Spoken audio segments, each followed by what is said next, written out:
Kerry joins us now for In the Garden, and today we are talking about breaking up clay soil. So, Kerry, thank you so much for joining us. We had a successful St. Jude Dream Home giveaway, so that's great. Yeah. And great to have you on the set. Good to be here as always. People are getting out into their lawns and gardens and landscapes as the weather sort of levels off and we transition from late winter into spring. And one of the big questions we get at the office this time of year is, what do I do about all the clay soil that is in my garden?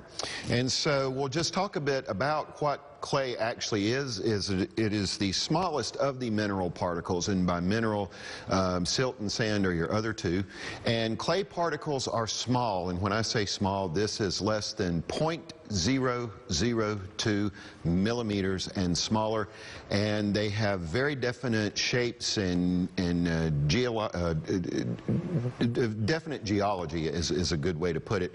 And because of their small size, you can put more clay particles in the same area as you could fewer sand particles. Sand particles are going to be your largest particles. So a lot more surface area for nutrient exchange. So all of this clay isn't necessarily a bad thing, but what happens is, because of the small size and the geometry of the shapes, you're looking at compaction, and so what to do for that. That gets to be an issue with drainage and plant growth.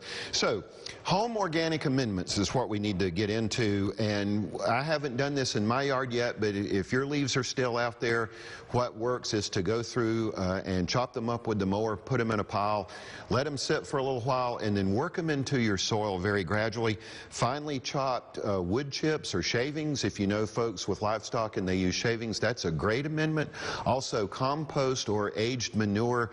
Home composting, and I preach this a lot, is one of the greenest activities you can engage in, and there is nothing better than finished home compost. Just look at that. And that looks like a clay soil there in the background, and that home compost will help break that up just as well as add a shot of nutrients.